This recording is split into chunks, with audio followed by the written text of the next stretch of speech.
This podcast is a member of the Place to Be Nation family. Visit us at placetobenation.com, the only place to be in your pop culture world.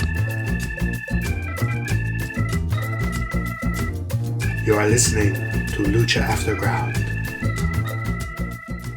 Hello and welcome back to Lucha Afterground, the premier Lucha Underground after show on the web. My name, once more, one last time, maybe, is Travis. I am by myself again.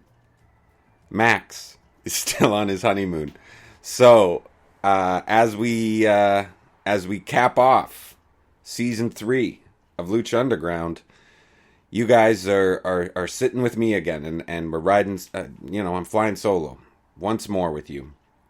I've been listening to a lot of solo podcasts lately. Just, I admit I listened to my own a couple times, and I see that, it was okay. I did all right. I didn't have that, you don't have that safety net, But I've been listening to other podcasts like right here on Place to Be Nation. Greetings from Allentown is a must listen if you guys haven't been checking out any of the shows, any of the great shows here on PTB. And if that'd be a great one to start with. I'm also loving Worldcast with my dear friend Kelly Nelson and two of the former Titans, Johnny Sorrow and Pete. That's been really, really good as well. But greetings from Allentown, Mr. Winston. I can say I have a lot to live up to. You are a little more comfortable, just kind of going off the seat of your pants, or I don't know your method, but sir, my hat is off to you. But I will give it a go again here today. I should start with some news and notes. I saw on Miss Melissa Santos's Instagram that, and from reports online, that they had a Q&A. I'm recording here. Oh, goodness me, I'm recording. It is nearly 1 a.m. I should be tired, but I'm wired. Because I just watched this episode. It took a while to get the kids to bed. Well, the kid and my wife.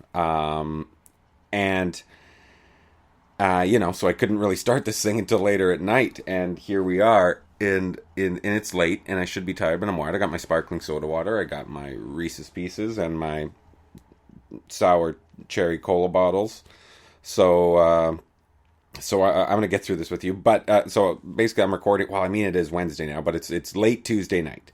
I just finished watching this, and I had been watching, or I saw, as I was saying, Melissa Santos's Instagram, and that they did a Q&A before at the theater where they're doing the finale show tomorrow at the same 4DX theater, and it looked exciting. I haven't read any reports from the Q&A as of yet. I was thinking then that might be a chance to say something, but I really feel like I would have heard at least something by now. But I must say, Melissa Santos is showing girls, and she is glowing. She looks amazing, as can be expected. That's really exciting. Really, really cool thing to see. Another big thing. This might have already been known when I recorded last week, but I feel it deserves mentioning, is that it looks like Ricochet is indeed headed for WWE. It sounds like January 17th will be his debut date, or some sort of date, or some date where his contract takes hold, which I think would lead for a great Rumble appearance, if possible. You get that initial pop. I think it's a great idea, but that's good. Is it? God, it's good for Ricochet. He'll be, this guy was already doing really well from what I hear. But he's probably set for anything. It's just not only is it a dream for all these guys, it is just you're set, and all of a sudden you're not having to worry about all these other things that you do when you're not signed by the WWE.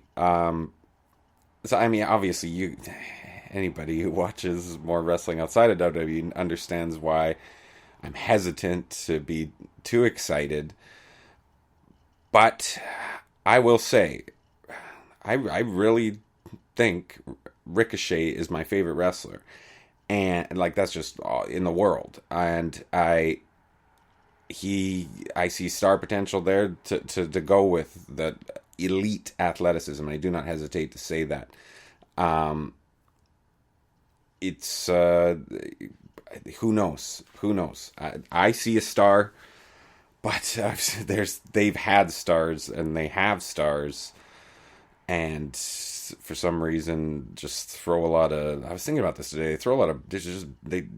Beige. Beige is the color of WWE, in that some of their guys they want to get over really, really big might have a little too much beige to have that it factor. And the guys who do have that star factor, guys and girls who have that star factor, seem to just be lately kind of beiged down almost. Like they try to just mix them in with the pack. So who knows what that would mean for someone like Ricochet. But obviously we wish him all the very, very best in his career as it continues. That leads us to this. Most importantly, violence. Here we go. Season 3, Episode 40, Ultima Lucha Tres, Part 4. We began with the recap. Dragon Azteca Jr. and Matanza and Ray kind of getting involved. Setting up this match. Oh yeah, we see a whisper of Black Lotus. I have BL underlined here, but I haven't written that anagram and for God knows how long. I was like, what? There could be a return here. Yeah, there were a few. Cage and Katrina with the gauntlet. Mel Muertes and Jeremiah Crane reminding us of that match. Also Dario Cueto's in the mix as always. Vampiro and Puma. Pentagon Dark with a look back, so that's a good tease and right away lending credence to my theory from last week. And then finally Johnny Mundo and Ray for a little bit there, although a guy who was conspicuous in his absence tonight. We'll get to that, Rey Mysterio. And Puma. Puma. Here we go, buddy. Here we go. We enter. I just want to say thank you to Mariachi El Bronx for really holding it down. I feel like we kind of we were given some shit early on in the season, which was a year and a half ago, that we were kind of stuck with the music that we weren't so thrilled with. But boy, did they ever really, it was one if not reliable, then just solid. You just want atmosphere, man, right? You want the right atmosphere. And yeah, Mariachi El Bronx really held it down and was a great cherry on top. So we enter the arena, and as I said, it looks like the cage is already up. So we know that match is coming. And God, you guys, you know what? I don't know if I'm going to have another chance to do this. I don't know if it's worthy, but you know what? Who's going to stop me? I'm by myself. Strap in, guys. Here we go. Man in the West. Gotta get that wedge. Yes. The dramatic return. There was someone holding a Slamtown sign. That was it. It's just, it wasn't like terribly of note. I said I would only bring it back if it was of note. But boy, was I peeking out there. Sorry about that, guys. Just excited to bring this thing back. I wanted to point out that a guy was holding a Slamtown sign. I know this isn't Hipster Pugsley or anything like that, but the only way I could really point out the Slamtown sign that a guy was holding in the crowd was that he was in the man in the wedge position. So I posit to you, for those of you who are saying, no, that wasn't enough to bring back man in the wedge. Number one, last episode, give me a fucking break. Number two, it's the only way, it's a point of reference. It had to be done. Right away, Vampiro's in a nice suit, but also looks kind of like he's, one of those from that Buffy episode, Restless. The guys who are just kind of floating around in their suits with their bald heads and creepy. Also, very similar to characters in the film Dark City. But yeah, so just he looks good, but ominous good. Really good hype up from him, though, I must say. Here, he was getting the crowd going, or getting the crowd at home going, us people watching. So that brings us to our first match. As I said, the cage is already there. So Dragon Azteca Jr. versus the Monster, Matanza Cueto.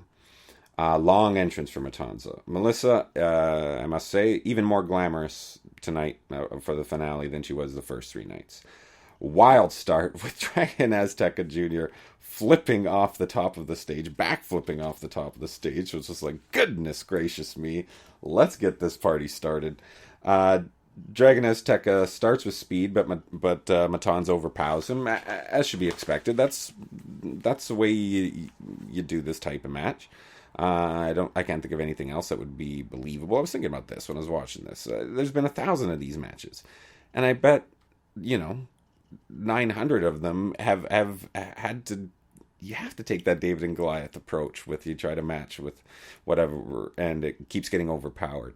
I'd say those other 100 didn't try it and probably failed. But there's been way more than 1,000 David and Goliath matches. What am I talking about? I'm just saying, if you can think of another way to paint that picture, maybe it's, I guess you're just like going low, going after kneecaps, maybe. That's the other, but it's still like it's just the sneaky Goliath, an uncouth Goliath with a lack of morals. It's not Goliath, David. I might cut some of this. We'll see. It's late. Yeah. So we go inside the ring, and Matanza's just tossing Dragon Azteca Jr. around the ring and into the cage a lot. And just as the match is losing me, Matanza suplexes Dragon Azteca through the cage. Goodness me, what a bump. Dragon Azteca Jr. Matt Stryker almost... it's Melissa Santos almost announces the Dragon Azteca win.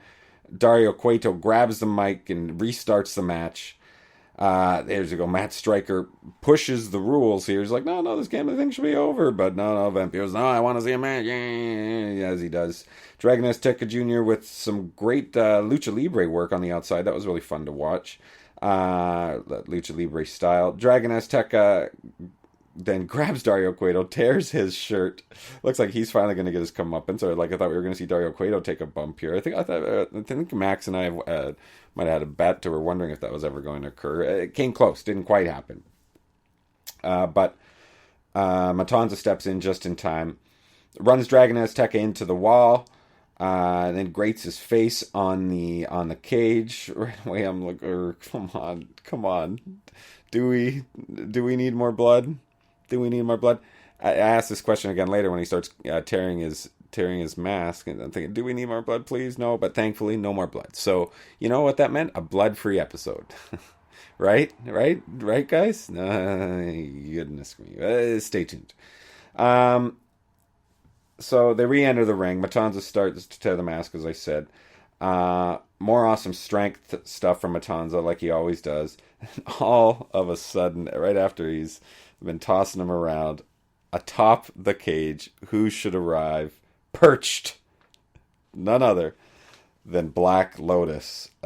She hits an amazing flying cross body onto, like it was a tease. Who was she going to hit? She ends up hitting it on Dragon Azteca Jr., gives him an extra kick. Matanza does the tour of the islands for the win. Dario Cueto steals the mic and announces the winner just in a blind rage, it sounds like. And Black Lotus with a ball shot to Matanza, followed by a power bomb that, off of the middle rope. That was kind of the, yeah, sure, whatever. He grabs, he gets close. She gets close on to Dario Cueto and is screaming at him, "You are a liar." She's not mic'd up, but you can tell they really turned up the mic so he could hear that. And finally, he says, "You're right." Like, he kind of backs down, he cowers, but says, "You're right." But then Matanza's come to and hits his finisher on her. And then Dario grabs a mic again, or gets right up in her face again and says, I'm a liar. Interesting surprise. And I thought at this point, a good sign of things to come. I'm just, it's weird reading this now, knowing what does come, the not so good. Just thinking about how Dario Cueto, kind of finishing up this with her, and then how things kind of get wrapped up later. That's weird. It's just him yelling that he's a liar to her face. That's the last thing Black Lotus is going to remember about Dario Cueto, perhaps.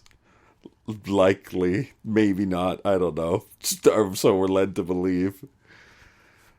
I just think that's kind of a weird thing to think about. But it was, what I did think was a good sign of things to come was that a return from someone who we hadn't seen in a long time. And, for the 2 or 3 spots she did, okay, good stuff. I wasn't mad about like the this Black Lotus, not as big as Matanza, power bombing him off the middle rope though. But there she is. So that opens up some doors. I was thinking what would be cool if, hey, she can't get the triad entirely together again because Kari Hojo is now signed, but Ioshire or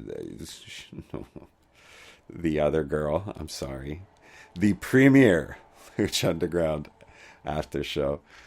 So there's at least those 2, and then you can just grab another Stardom girl if right. So that's a possibility, and that'd be nice. I'd like to see that. Anyways, that brings us to our next match: Jeremiah Crane versus Cage versus Mil Muertes for the Gauntlet. Right away, I wrote down LOL at Stryker trying to describe the Gauntlet, because it's weird because who is he? He's describing it as though he is in this character who hasn't seen these behind the scenes vignettes, but he's still just providing exposition in a way that is almost acknowledging, but I guess not. It was a weird little tightrope that he walked there. But you just try to imagine it if you are this imaginary audience, because this is an imaginary audience. Matt Stryker's imaginary audience to the person who doesn't get to see the behind the scene vignettes. And is hearing this guy describe a gauntlet that has powers or something. I mean, I know you've seen some crazy things in the thing, but you haven't seen the stuff that we've seen in the vignettes. And maybe I don't know. I don't know what kind of person this imaginary audience is. It's people who watch TV within the Lucha Underground universe. That's who it is. It's the people who see the 423 Get Fame commercials. Yes, and we know Bagel Bites exist in this universe as well. But that audience had to have that gauntlet described to them, and I don't think anybody hearing that would think it was anything logical. Is what I'm trying to say about. That's why I wrote LOL. Oh, that was a long walk. I hope you guys like that. I liked. Right now, I wrote down. I like the extended entrances tonight. Some of them were a little longer, but I loved seeing Mil Muertes get that. As if I'm going to keep saying if. This is the last time we see that entrance. fuck yeah, throw it on. Give him the whole rigmarole. I love it. Dario Cueto interrupts, talks about the gauntlet a bit, and makes it an elimination match. So I wrote, get comfortable. Oh, but not too comfortable. I need to take a sip of my soda water. But not too comfortable, because this was not a match I would describe as comfortable. But yeah, here we go. Smash mouth to start, as to be expected. Guys just pounding the shit out of each other. Not a lot of room for when getting these things in and coming in running after there was an avalanche spot with Cage coming in. It's great stuff. Jeremiah Crane, great strength and speed as always. Hits a really stiff tope to Cage to the outside. Then Cage shakes it off and hits his with the flip, and then Mil Muertes flies off the top too with a cross body. So right away these guys are we're gonna go nuts. You can tell, and right away I'm like, and you're hearing the first "This is awesome" chant of the night. So I'm like, here we go. Yeah, this is what I'm hoping for. But of course they do follow up the "This is awesome" chant with the "Ole Ole Ole Lucha" chant, which I've said before. I wrote barf, because it doesn't make any sense. Doesn't rhyme. It's got to rhyme. Nice pump handle slam from Cage. It's like in the middle of what we're going to see here. It's nice to be reminded of how well this guy can work. He sets up a table. Jeremiah Crane is busted open. Here it is. Like, I didn't even see this happen. I'm looking back and I'm trying to think of when did this happen. Anyways, it is just Crimson Mask, and here we go again. More just, and we'll finish this match. I'll talk about what I think about it, I guess. So he sets up this table. Jeremiah Crane grabs Cage. After a back and forth, Mil Muertes choke slams Jeremiah Crane, and then hits a ultra, what was it? No, a tilt-a-whirl head scissors on Cage is out of nowhere. Wow. Follow this up by an uppercut, as only Mil Muertes can do. I wrote, fuck yeah, here we go. Yes, we got this, if nothing else tonight, we got a really great Mil Muertes sequence. Mil Muertes brings Cage into the ring for a pin attempt, and then goes for a Rana, or he hits an okay Rana off the top, but then holy fuck, we wander into deathmatch territory again, as Jeremiah Crane just, how do I say this, plunges, stabs some skewers into the top of Cage's head. This is nuts. And he follows it up. He hits a DDT into him. It looked like most of them missed, but it looked like one was still in there good, so it could have been driven out. I don't know how you do that. I don't want to rewind it. It is a near fall. Anyways, he kicks out, but like I said, there's still one skewer stuck in his cranium. There's a "you sick fuck" chant. Yeah. It's like Max says, I feel guilty. I feel guilty for watching this. It's just that's my deathmatch quotient, right? It happened already, okay? Like 3 episodes ago.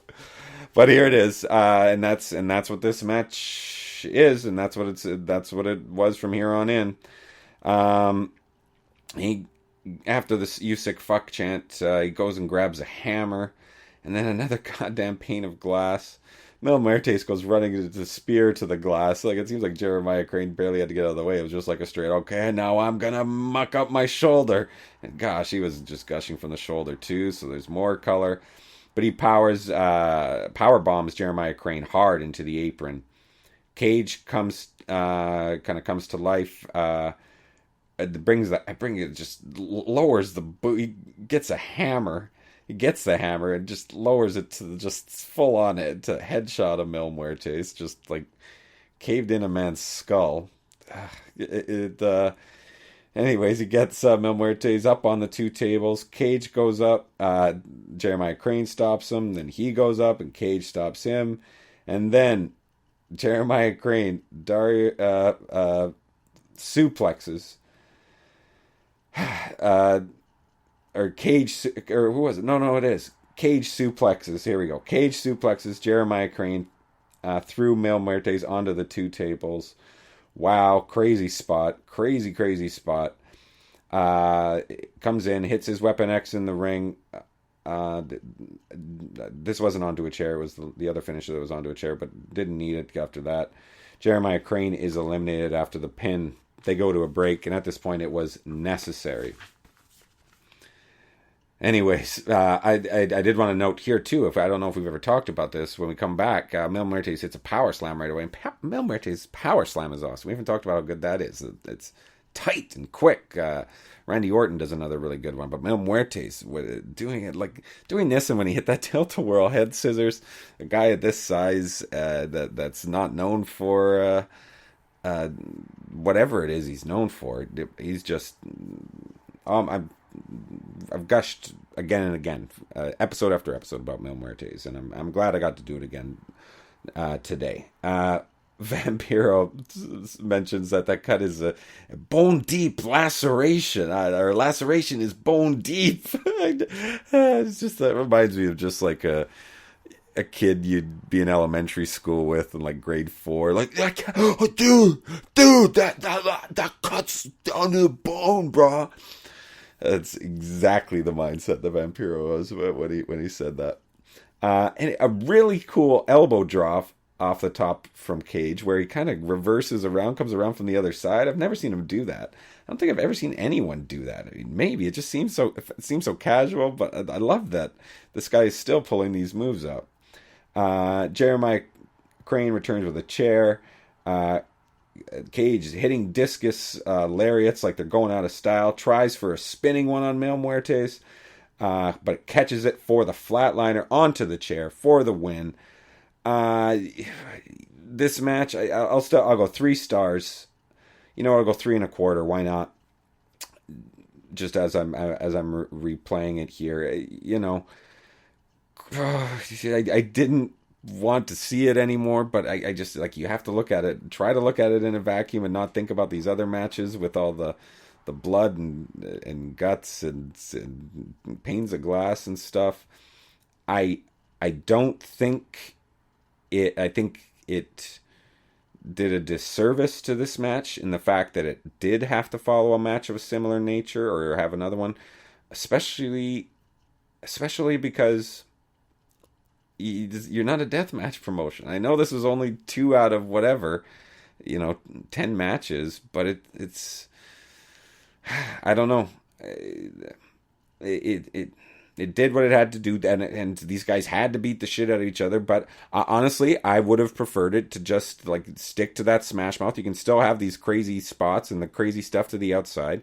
You didn't need the blood and guts and the props. I think it could have been a better match without them. But I still have to give props to all the guys working in here. Again, that an example of 3 guys busting their asses. And working super hard and just beating the shit out of each other and yeah, just laying it all out there.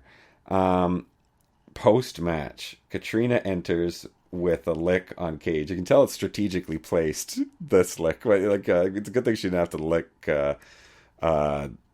Jeremiah Crane, because he's covered in blood. But this one, Cage just had the droplets coming down from the holes in his skull. Good Christ. But yeah, she had to kind of, you could see she licked around the wound. And Dario Cueto enters with a gauntlet in the box. Katrina takes it and brings it to Mil Muertes. A hush fills the room as Mil Muertes puts it on and lowers the boom onto the center logo of the ring, and the lights go out. And suddenly, King Cuerno is in the ring. He has returned. What the hell? I did not see this one coming at all. This return I really liked. I mean, who am I kidding? I loved all the returns. It's just a lot of returns. Anyways, he kicks ass on Mil Muertes and Katrina, and he takes the gauntlet. And you know what? I love it. I love it. I love that it's in his possession now. When we saw him at the end with it under glass like a trophy, that makes so much sense. That is so awesome. But still, why have a stipulation in a match? I need another sip of soda. Why have another stipulation in a match where the winner gets the gauntlet if you can just lose the gauntlet anywhere else? Like, anyone can just take it.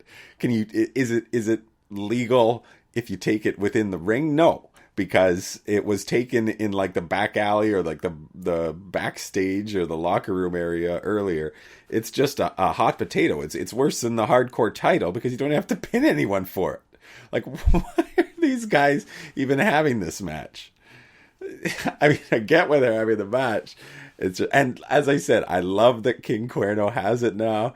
They just gotta sort out how do you get ownership for this thing? You know, there was a goddamn tournament for this thing when they first revealed it, if memory serves. And then now it's just. Like I said, I love that Cuerno has it. Let's move on. So he's holding it up. There's a nice shot of him holding it up on one side of the ring and Katrina holding up the Rock on the other side. But it's kind of like, I'd be pissed off. I wouldn't be like that kind of active defiance, like, well played, Cuerno. I'd be like, I can't believe he just took our fucking gauntlet.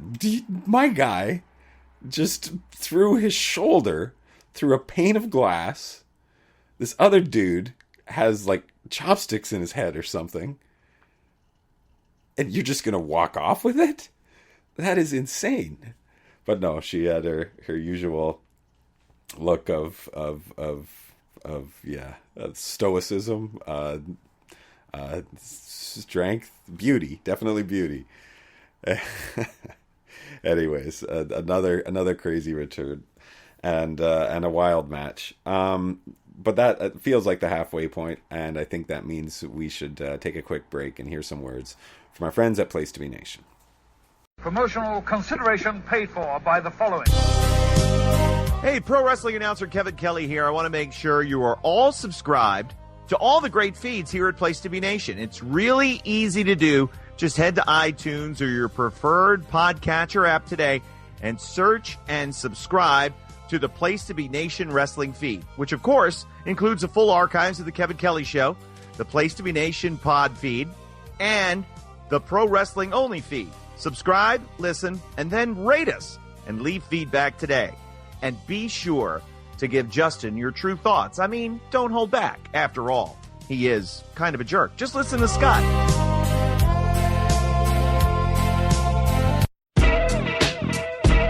Place to Be Nation's JT Rosero and Chad Campbell here. We want to let you know that we have a ton of great podcasts available to you on iTunes, Stitcher, Google Play, and PlaceToBeNation.com, and we offer those to you on 3 great feeds.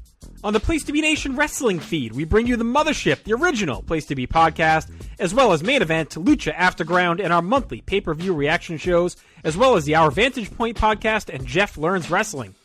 In addition to these full-length shows, we also deliver quick-hit pod blasts on topics old and new. Over on the Pro Wrestling Only feed, we dive deep inside the wrestling business with a stacked army of experts leading the way. The feed features potpourri shows such as This Week in Wrestling, Greetings from Allentown, Psychology is Dead, Puro Potpourri, Stacy and Elliot's Bogus Journey, and the Military Industrial Suplex. We also have shows that focus intently on certain topics like Letters from Center Stage, Space City, and NWA Classics on Demand Adventure, Through the Years, Strong Style History, Strong Style Story, and Mount Olympus. Plus, the feed has the full archives of legendary shows like Titans of Wrestling, Where the Big Boys Play, Letters from Kayfabe, and much more.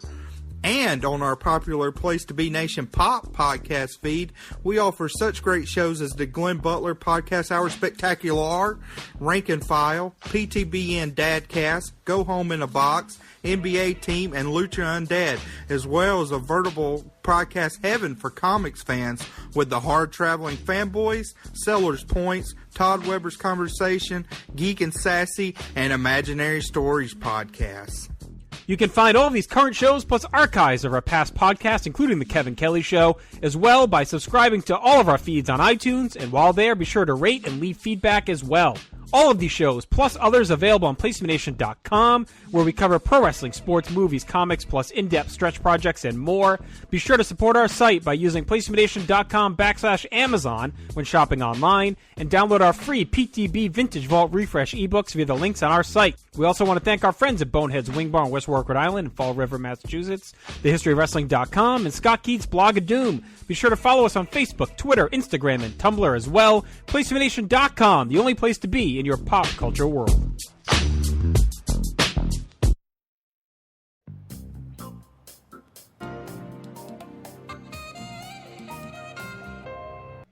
Welcome back, everybody. Before I get to the next segment, I want to do a recap as to what we do with this next segment, or just kind of fill some people in, because you never know who might be listening. And this is something that somebody might be checking us out for the first time. I don't know why you'd be checking us out for the first time on the last episode of the third season, but you are. And that's nice. Welcome. Max and I kind of put together this idea for a spin-off of Lucha Underground called Lucha City Nights. It involves the cops, Cortez and Reyes, Joey Ryan and the Veneno. And their line of duty as working the beat in Boyle Heights, and it's I think we decided it's like a comedy, but like a kind of a dark comedy, kind of like Taxi, but with cops, and a lot of it takes place at the precinct. That's the main thing. There's a lot of characters. I think we agreed. Escaleta Pimpernella would be a prostitute who is always getting booked, and so she's kind of well known to everybody. But really friendly relationship. She helps out. I remember there was like I tried to insert a sassy black clerk. Max tried to veto that, but I haven't thrown that idea out. Okay, I just. I think it needs that, like kind of Roz from Night Court. But one of our most important things is we always come up with one of the gimmicks on the show is there's a new chief every episode, a new chief of the precinct, kind of leading them through their adventures. It's a kind of like Murphy Brown. She'd always have a new secretary. They've always got a new chief every episode. And, sometimes they're a main big part of the story, as we've kind of spelled out, script outlines. We've kind of explained this, and some of them are just really just kind of show up and have 2 or 3 little cameos and say goodbye. But they always end up losing the job at the end, or moving on, or whatever. And this week, which might be the last ever, we got to start working on more of those plots, right? We got to start putting some meat on those bones from those outlines. So I think this might be the last chief ever. I don't know. I mean, look, this isn't going to be the last episode of Lucha Afterground ever. I should, if some of you were getting scared that you're just going to hear my dorky voice. No, you'll get to hear me and Max's dorky voices. And we'll do. I'm not going to go over best of or anything tonight. We'll get together and we'll do a look back at season 3 sometime when Max is back in the country. But I think I've got a really good chief here tonight. So it's The Undertaker. And so my idea here is that when he's first introduced, he's like, "Hey, we've got a new chief," And they're like, really? Like, where is he? And I think, oh, he's on his way. And poof, all the lights go out and some rumbling, and he gets like the full like smoke and all the little bits of lightning. He does the full entrance, full like standard Undertaker entrance, and he walks in there, and they're all just like in awe, like wow, that was impressive. This, sir, if that first impression, if anything is like that first impression, we are in for what should be a really solid working relationship. We won't let you down, Chief. And then from that point on, every time the Undertaker shows up, he always has an elaborate entrance, and it just gets more and more elaborate, and more and inopportune times. Like until, you know, like at first it's like maybe Joey's finally going to score with this girl he had a shot with.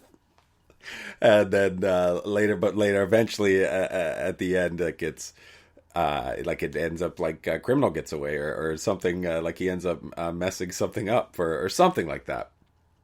And you know, like it gets, as I said, like it's by the end, it should be like WrestleMania entrances with like the whole and like the druids come walking in, you know, like torches and things like that. And finally, he's like, wow. He's like, do you think it's a little much? Like, maybe I should go back. And I'm like, yeah, it's a little much.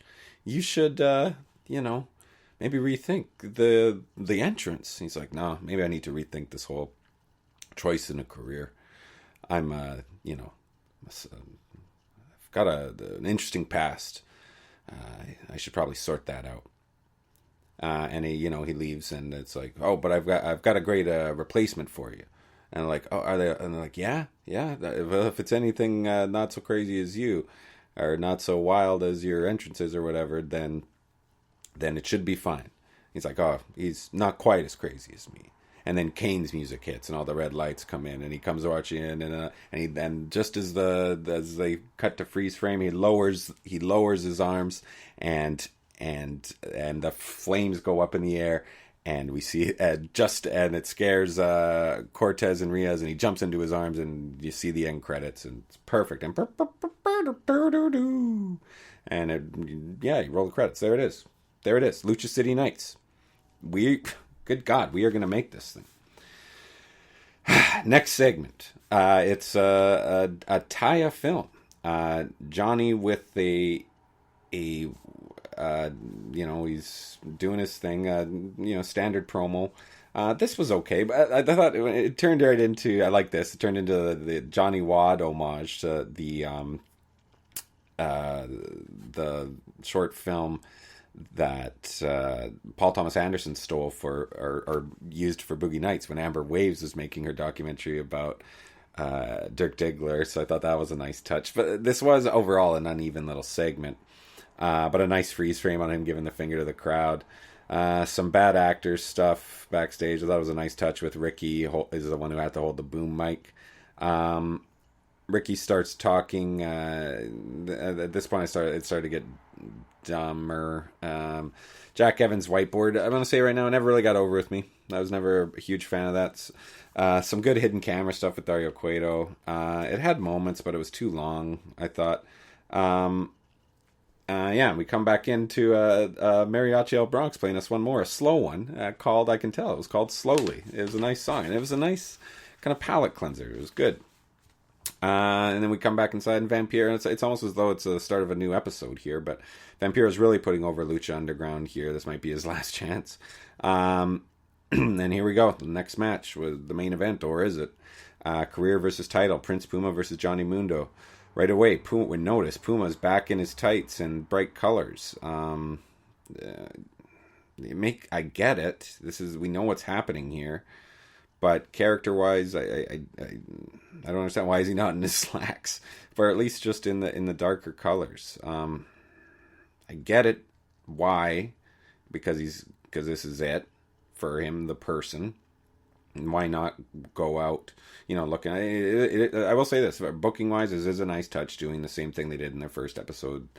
The main event for the first episode is is the main event in this one here as he signs off. But I don't know. There was no reason for him to all of a sudden start wearing bright colors and have this, because it almost amounts to a turning character. Anyways, I'm kind of thinking about that a bit too much, eh? The pace picks up after a while. A good little sequence. Really cool catch into a modified power slam. Great work on the outside, too. The guys were starting to cook here, I thought. Moves into the stands. They tease a suplex. Then an amazing spot off of the two tops ropes into a backflip from Puma. A redirection cutter into standing shooting star for a near fall. Johnny Mundo crawls out of the suplex combo to kind of slow things down.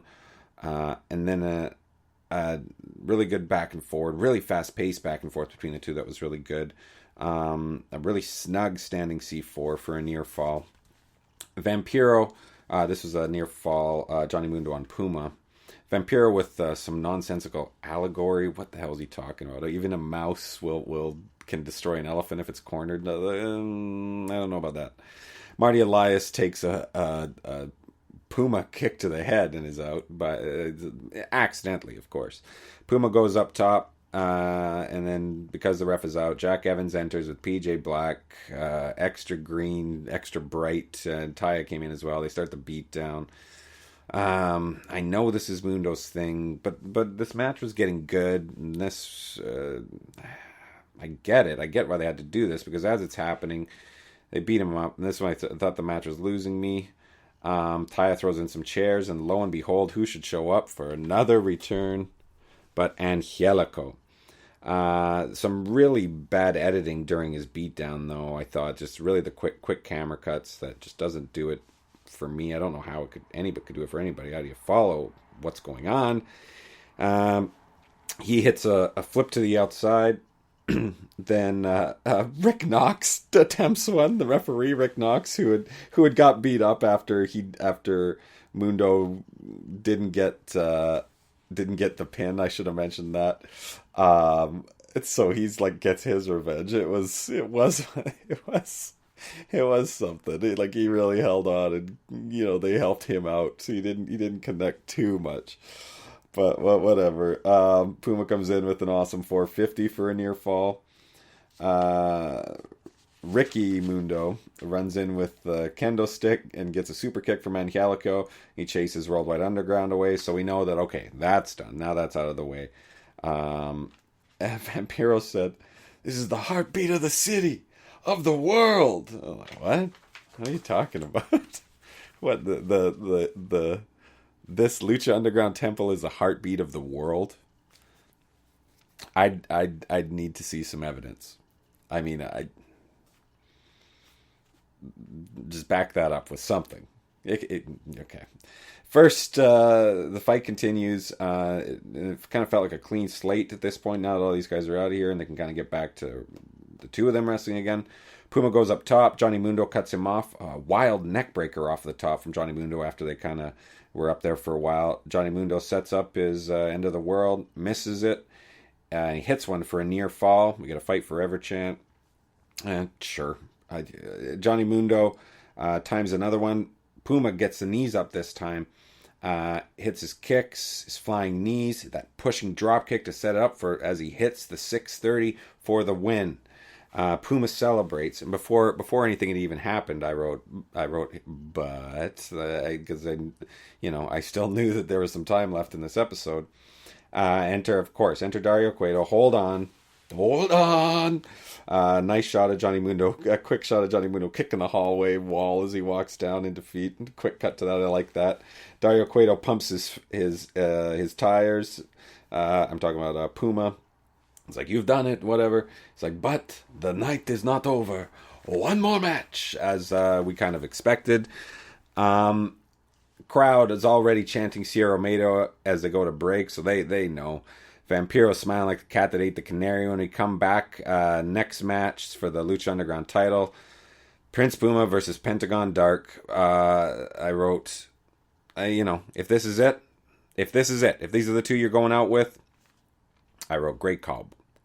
Let's bring it home, boys. Let's bring it home. Dario Cueto says, "One more thing." Both careers are on the line. So here we go. I was thinking as well, how are we, like, now he's won it. I mean, I know that it was good that you gave him that. He's the only 2-time. I like that.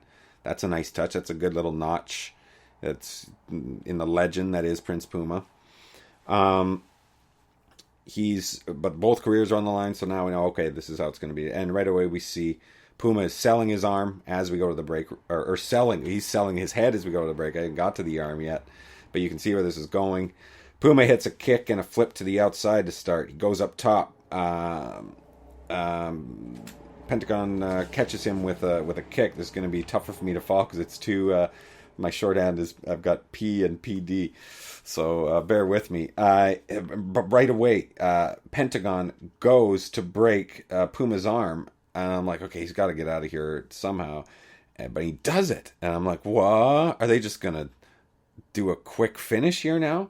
But they made a note. We didn't really see him do it, but they say he popped it back in, and he starts taping it up, and I'm like, okay, now I get it. Now I get why you put that in there. And for everyone else, this is the end of the line. This is the end of the wrestling match. This is, you're out for weeks. But our hero, Prince Puma, guiding light all of a sudden tonight, is going to fight through this.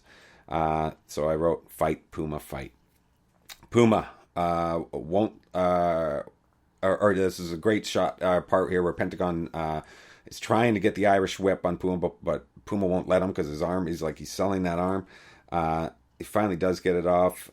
Striker is really kind of dying with Puma here. I thought he did some nice work here.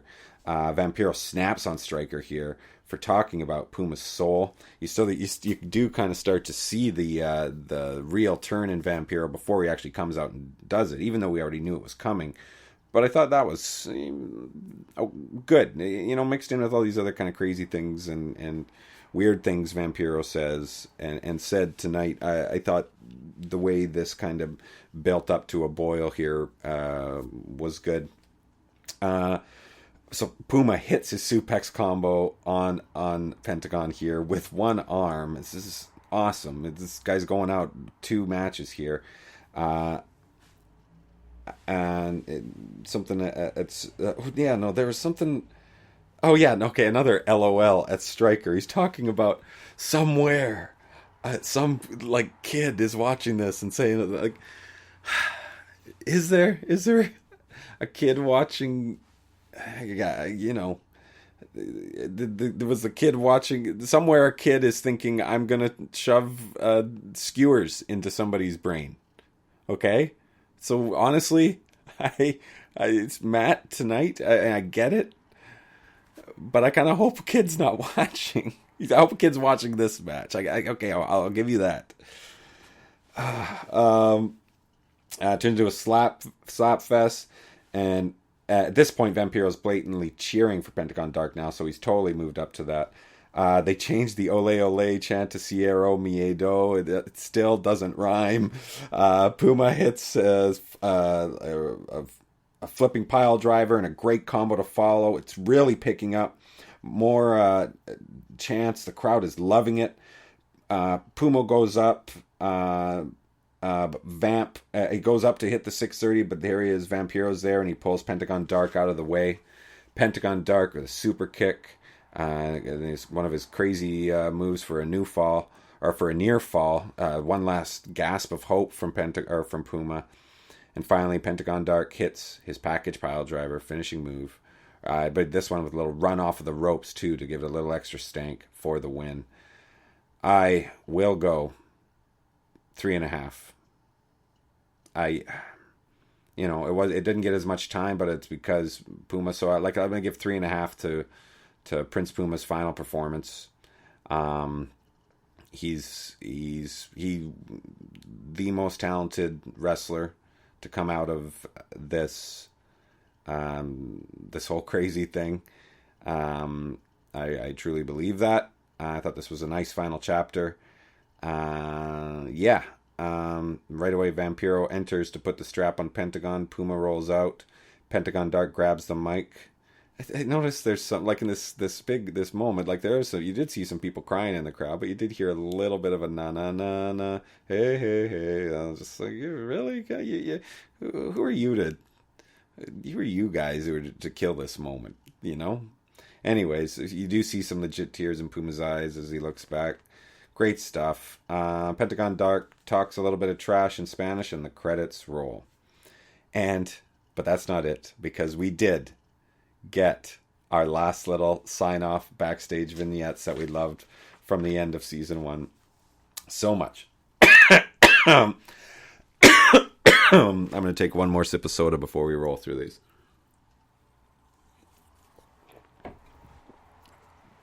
All right. It begins with the sun going down through the cracks of the backstage, and Puma is walking away, and he removes his mask. He leaves, and the mask remains on the floor. A really nice little send-off for him. Next, we see the Gauntlet under glass, as I'd mentioned in King Cuernos, and he sits there and kind of doffs his cowboy hat. They're like, hey, look, guess old sheriff's back in town, motherfuckers. We see Sexy Star with like paparazzi, and she's signing autographs. And a kid brings a box, and I know what it is right away. And she says she whispers in her ear, she hasn't forgotten about you. And of course, Sexy Star opens it up, and there is a spider in there, and she goes, wah! And that is there. I said last week was the last the end of the Sexy Star story, but that's it. That's the end of the Sexy Star story. It's her looking in shock at a spider, because we're not going to see her again. There's no way we're going to see that the character within the Lucha Underground universe. There's no possible way. So that's it. That's it. So the Rabbit Tribe with Masquerita Sagrada. He says in Spanish, I am not the rabbit god, but I can take you to him. Follow me. And they hop out in excitement. So he's full on in with them now. That's good. Phoenix and Melissa get into the car and drive away, and Katrina follows. And so now that makes us think the theory that Phoenix being the one who she truly loves makes sense. And, you know, if we do come back, this sets up that triangle very well. Also, I should say not triangle, I guess it's a square, because Jeremiah Crane is looking on as they drive away. And we cut to, from that, we cut to Cobra Moon's throne room. We see a sword grinding along the wall, shedding sparks. And there he is, of course, shirtless, Daga with a sword. There it is. We haven't even heard from this guy in God knows how long, since he went off of Cobra Moon. Season 2. He was not in season 3 at all. But there he is. And he's brandishing this sword. And hey, I'm so excited. But then my excitement right after that just turned to sheer dread and shock and dismay. Pindar in chains, and Cobra Moon calls Daga my new king. I don't think Drago liked this, but what he really didn't like is, good, sweet, merciful Christ, Pindar decapitated. He just chopped his face, his head right off. Vibora, congratulations. You are the second best member of the reptile tribe again. If Daga is not a member now. Unbelievable.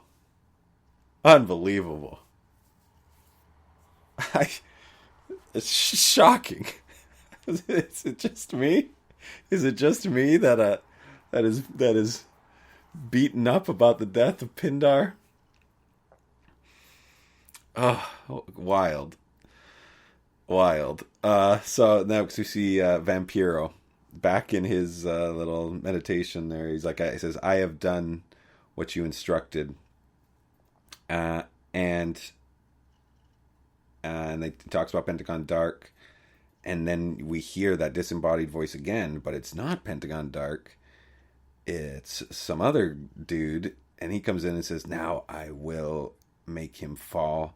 And he says, you have done well. So I must have missed the you last week. You have done well. But it's do you think if this guy is going to be a character, has this guy who, okay, he looks like the way Saturday Night Live used to show last season, the way they'd show Steve Bannon looking like a Grim Reaper. It's basically what he looks like, a big Grim Reaper. But do you think they've cast this guy yet? Thinking that this is going to happen? I don't know. I don't know.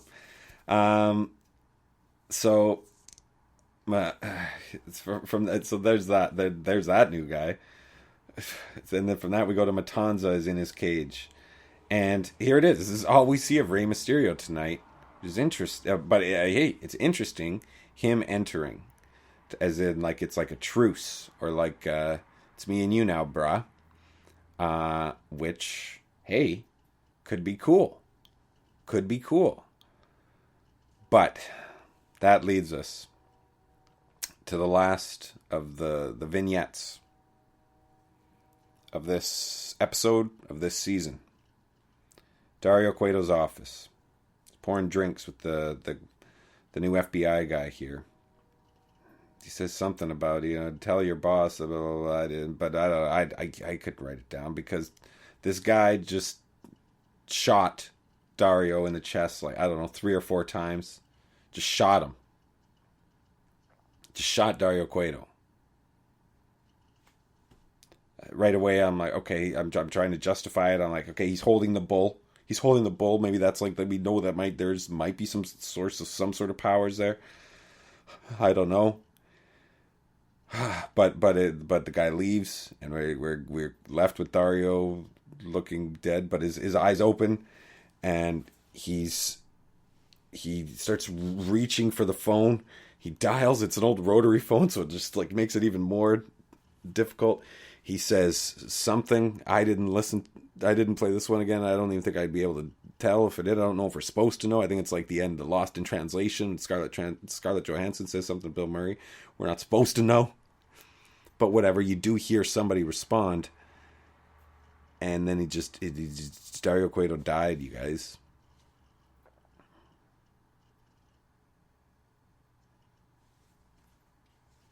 Because Dario Cueto died. And then it said to be continued.